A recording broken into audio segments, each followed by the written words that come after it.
Halo teman-teman, di video kali ini kita akan bawakan cerita tentang seorang pemuda yang berusaha untuk mengumpulkan uang sebanyak mungkin sebelum neneknya meninggal. Pemuda bernama M. Tanapat yang awalnya tidak peduli pada neneknya, tiba-tiba berubah menjadi cucu yang berbakti demi mendapatkan warisan dari neneknya. Meskipun tidak terinspirasi dari kisah nyata, namun film ini memiliki cerita yang sangat dekat dengan kehidupan nyata. Film ini berjudul How to Make Millions Before Grandma Days yang dirilis pada tahun 2024. Seperti apakah kisahnya? Daripada membuat kalian semakin penasaran, langsung saja ke alur ceritanya.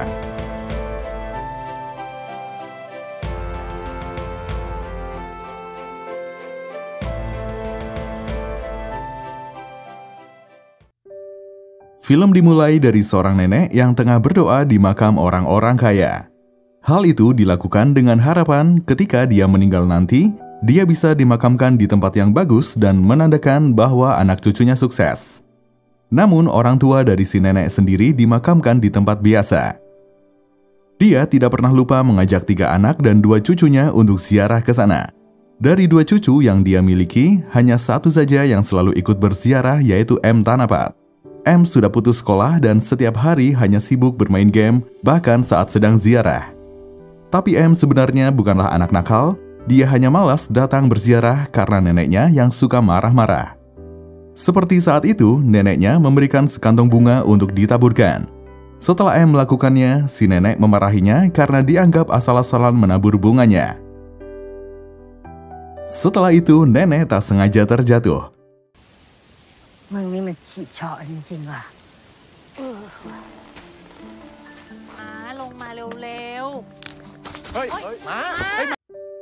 Mereka pun segera membawa nenek ke rumah sakit. Untungnya nenek baik-baik saja, hanya saja butuh menjalani perawatan di rumah sakit. Hal itu kemudian menjadi perdebatan di antara ketiga anaknya mengenai siapa yang akan menjaga nenek. Akhirnya Ibu M yang akan menjaga. Malamnya Ibu M baru saja pulang dengan ekspresi wajah yang sedih. Ternyata meskipun nenek tidak terluka parah setelah jatuh, namun akhir-akhir ini nenek sering mengeluh sakit perut. Ketika dilakukan pemeriksaan, baru diketahui bahwa nenek menderita kanker usus stadium akhir. M kemudian diajak oleh ibunya untuk ikut ke rumah sakit melihat nenek. Tapi dia menjawab akan diberi uang berapa jika dia ikut. Esoknya, sepupunya yang bernama Mui menelpon untuk meminta M memperbaiki televisi di rumah kakek dari ayahnya. M pun segera ke sana. Dia memuji Mui yang begitu telaten dan sabar menjaga si kakek. Umumnya, anak-anak seumuran mereka akan sibuk meniti karir dan masa depan, bukan menghabiskan waktu untuk merawat kakek yang sudah sangat tua. Namun ternyata, meskipun sibuk merawat kakek, Mui juga tetap bekerja.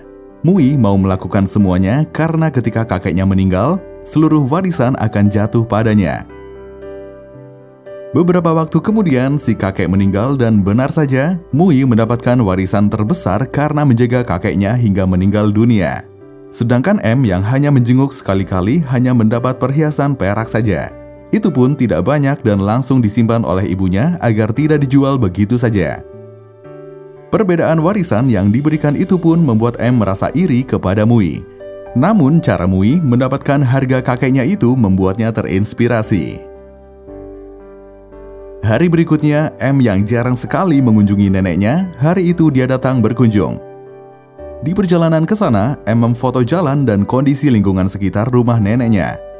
Ternyata dia diam-diam berniat ingin menjual rumah neneknya. Dia datang membawa mie daging sapi kesukaan neneknya. Tapi ternyata selera neneknya sudah berubah. Si nenek tidak lagi menyukai daging sapi karena punya kepercayaan tertentu. Akhirnya, M pun pergi membeli ikan goreng langganan neneknya. Sampai di sana, antriannya cukup panjang. Merasa akan terlalu lama, M memutuskan membeli ikan goreng di tempat lain. Ketika disajikan ke nenek, ternyata neneknya sadar kalau itu bukan ikan goreng yang biasanya. Jadi si nenek pun tidak mau makan. Terpaksa, M harus pergi ke penjual ikan goreng langganan nenek. Setelah mengantri cukup lama, dia akhirnya mendapatkan ikan gorengnya dan segera pulang. Sampai di rumah nenek, alangkah terkejutnya dia saat melihat neneknya sudah makan dengan ikan goreng yang pertama dia beli. Setelah itu, nenek hendak membuat teh untuk persembahan kepada Dewi Kwan Im. M pun mencoba untuk membantu. Tapi dia justru dimarahi dan dianggap salah karena memasak air menggunakan microwave. Neneknya berkata, jika asal-asalan melakukan sesuatu, mendingan tidak usah dilakukan. M merasa dirinya serba salah di mata neneknya, padahal dia hanya berniat membantu. Malam itu, dia pun pergi menemui Mui yang sudah jadi orang kaya mendadak karena warisan kakeknya. M curhat tentang perlakuan nenek kepadanya. Mui pun memberitahu satu hal yang penting, bahwa yang diinginkan para lansia bukanlah uang atau apapun, tapi waktu luang dari anak dan cucunya. Jadi M harus memberikan banyak waktu untuk neneknya. Karena perkataan Mui, dia pun memutuskan untuk pindah tinggal bersama neneknya. M yang gila game bahkan rela menjual komputernya untuk menghidupi neneknya. Bukannya merasa senang atau terharu, si nenek justru merasa bingung dengan perubahan sikap M yang mendadak jadi perhatian. Sampai-sampai si nenek sempat mengusirnya pulang. Ini ya Mama, Mได้เงินจากขายของออนไลน์ พวกมึงก็ไม่ต้องมา Akhirnya, M pun berkata jujur. Dia memberitahu tentang nenek yang menderita kanker usus stadium akhir. Dokter memvonis waktu hidup nenek tinggal setahun lagi. Tapi M berkata bahwa dia yakin nenek pasti sembuh dan sehat lagi. Mendengar hal itu, si nenek jadi merasa sedih, ditambah ketiga anaknya merahasiakan hal penting itu. Selanjutnya, nenek yang sebelumnya mengusir M kini menyadari bahwa dirinya juga butuh teman. Pagi itu, M seharusnya bangun jam 4 untuk membantu neneknya menyiapkan dagangan bubur. Tapi dia bangun kesiangan dan neneknya sudah pergi sendiri membuka lapak jualannya. M segera menyusul lalu membantu neneknya melayani pembeli. Selesai jualan, neneknya minta diantar ke bank. Ternyata setiap bulan neneknya selalu menyisihkan uang hasil jualan bubur untuk ditabung. Hari berikutnya, yaitu hari Minggu, Ibu M datang untuk membereskan rumah nenek dan mengisi stok persediaan makanan di kulkas. Hari itu nenek libur jualan bubur, namun nenek sudah rapi sejak pagi. M pun bertanya, nenek hendak pergi kemana? Ternyata selama ini setiap hari Minggu akan diadakan kumpul keluarga di rumah nenek. M tidak tahu hal itu karena selama ini dia tidak peduli dan tidak pernah mau saat diajak ibunya. Semua anak dan cucu nenek akhirnya berkumpul. Suasana saat itu terlihat begitu harmonis dan menyenangkan. Di tengah obrolan seru mereka, tiba-tiba nenek berkata kalau dia sudah tahu soal penyakitnya. Suasana pun mendadak berubah menjadi sedih. Paman Kiang, anak yang paling kaya, kemudian berkata bahwa dia akan membiayai pengobatan nenek.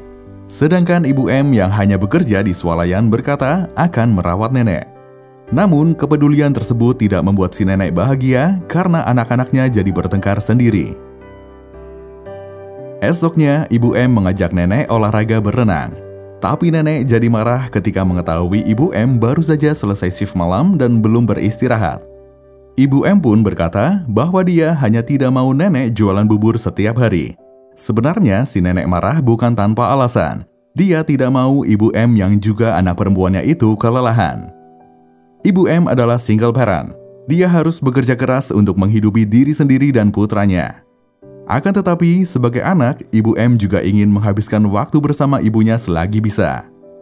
Namun hal itu selalu saja dianggap salah oleh si nenek. Mendengar keluh kesah ibunya, M pun menenangkan ibunya dengan berkata bahwa dia yang akan menggantikan untuk menjaga nenek.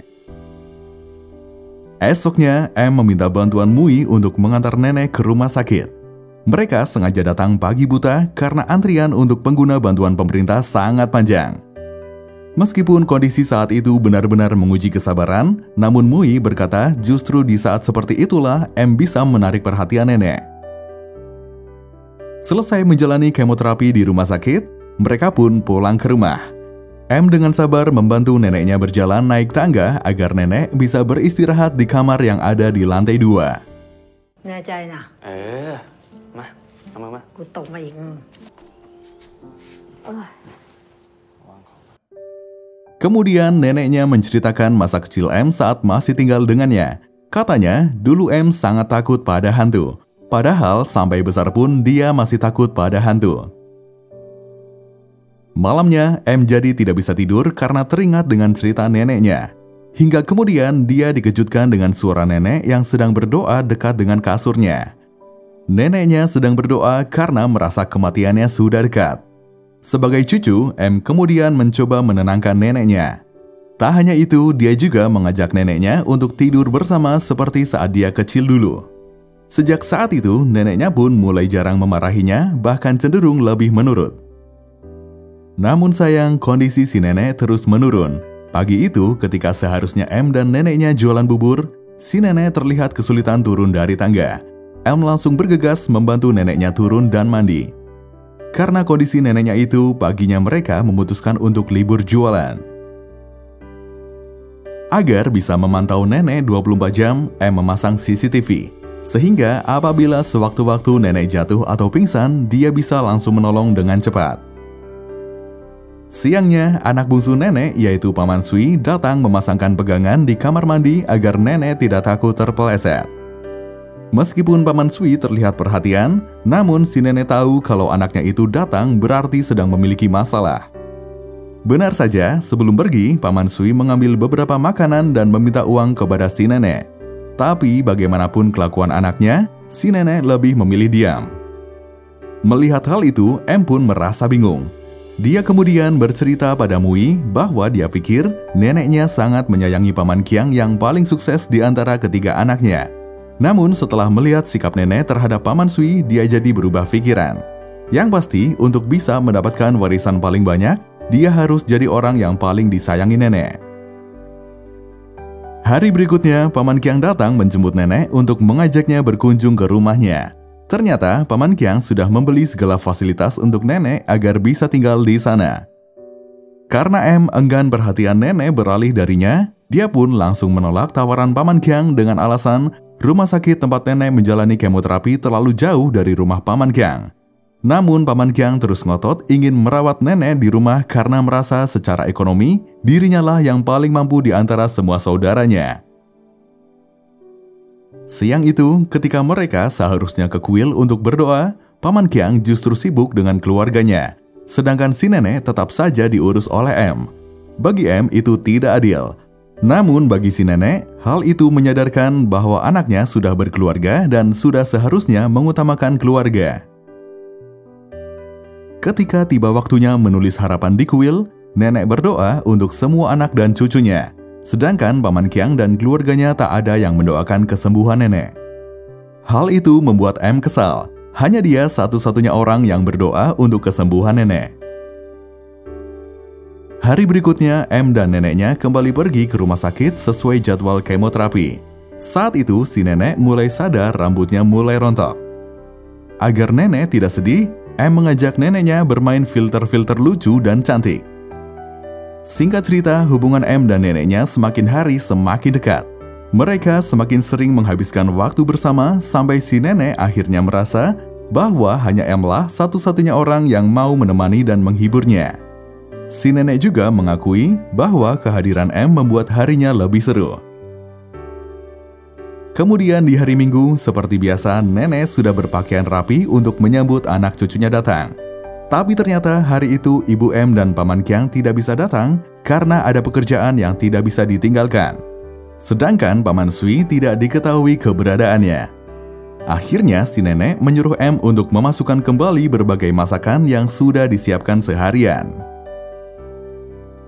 Setelah itu, si nenek baru menyadari toples berisi uang tabungan miliknya hilang. M mencoba mengecek lewat CCTV. Ternyata Paman Sui yang waktu mengambil makanan juga mengambil toples tabungan tersebut. Si nenek kemudian meminta M untuk pergi ke kos Paman Sui yang ketika didatangi terlihat seperti tak berpenghuni.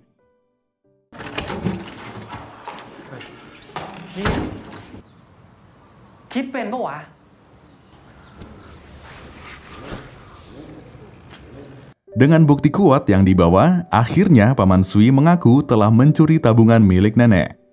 M pun sangat marah, terlebih dia tahu bagaimana kerja keras nenek menyisihkan sedikit uang dari berjualan bubur setiap hari. Akan tetapi Paman Sui juga tidak punya pilihan lain karena dia harus membayar hutang.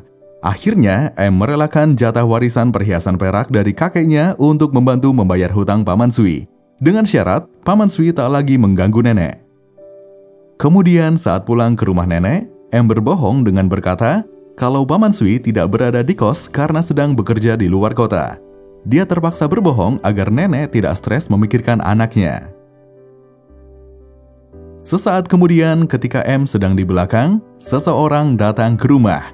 Siapa sangka orang itu adalah orang yang ingin membeli rumah nenek setelah melihat iklan yang dulu M pasang di media sosial. Karena hal itu, si nenek pun jadi berpikir bahwa cucu yang selama ini menemaninya dan dia anggap tulus ternyata juga hanya mengincar warisan darinya. Tapi si nenek tidak marah. Justru dia berpura-pura seolah tidak tahu apa-apa. Besoknya, si nenek mengajak M ke rumah kakak si nenek yang ternyata orang kaya raya. Pertemuan keluarga itu begitu menyenangkan hingga kemudian si nenek mengatakan kalau dirinya menderita kanker stadium akhir. Si nenek ingin meminta warisan dari orang tua mereka untuk biaya pemakamannya kelak. Akan tetapi, kakak si nenek justru marah besar dan langsung mengusir mereka dengan kata-kata yang menyakitkan. ก็แล้วทำไมว่าไม่เคยได้อะไรเลยนะตั้งแต่ว่าเด็กๆมัน ถ้าให้ลืออะประเดี๋ยวลือก็ไปหมดกับไอ้ผัวรวยถ้วยลือถ้าสำหรับอัว5 บาทอัวก็ไม่ให้ลือเพราะลือกับอัวมันคนละแท้กันแล้ว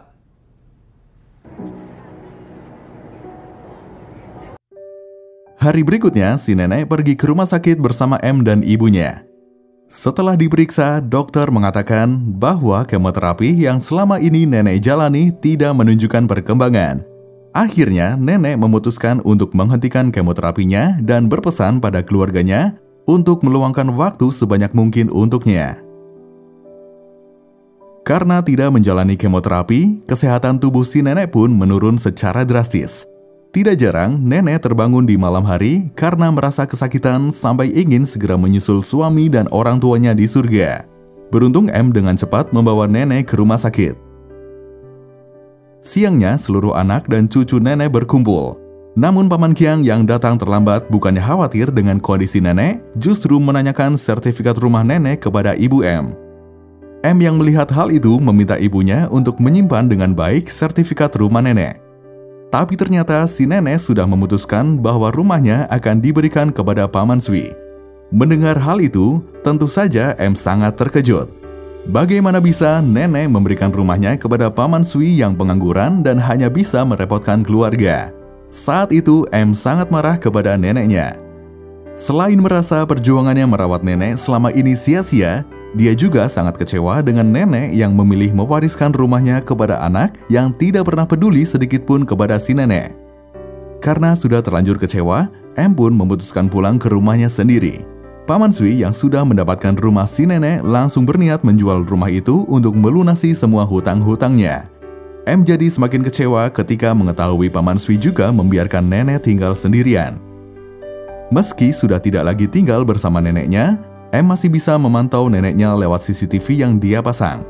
Dia melihat neneknya kembali merasa kesepian. Kemarahan M belum selesai sampai di situ saja. Dia makin marah ketika Paman Sui mengirim nenek ke panti jompo.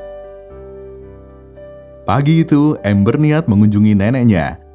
Sesampainya di panti jompo, dia melihat tubuh neneknya semakin lemah bahkan hampir tidak mengenalinya sebagai cucu. M pun tersentuh hatinya. Dia merasa sedih dan kemarahan kepada neneknya pun hilang. Dia justru mengajak neneknya untuk tinggal bersama di rumahnya. Akhirnya si nenek tinggal di rumah M dengan fasilitas yang dibawa dari rumah Paman Kiang. Layaknya hubungan ibu dan anak yang seringkali berdebat karena hal kecil, nenek dan ibu M juga begitu. Untungnya M bisa menengahi pertengkaran mereka. Neneknya kemudian mengaku bahwa sebenarnya dia sangat ingin dirawat oleh ibu M. Beberapa hari kemudian ada perayaan Imlek.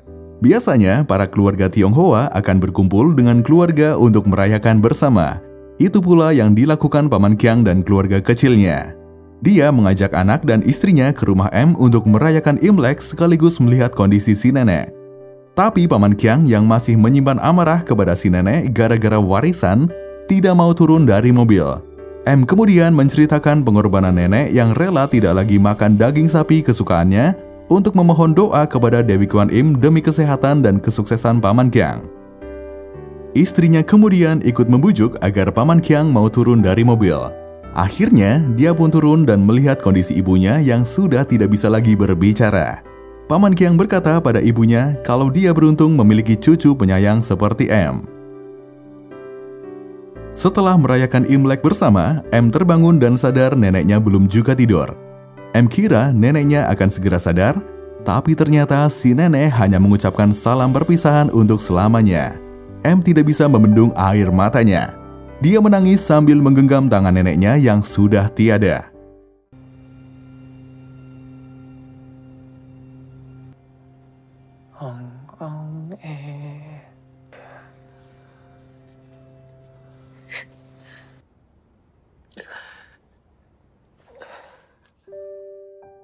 Esoknya, setelah prosesi upacara pemakaman selesai, handphone nenek mendapat telepon dari bank.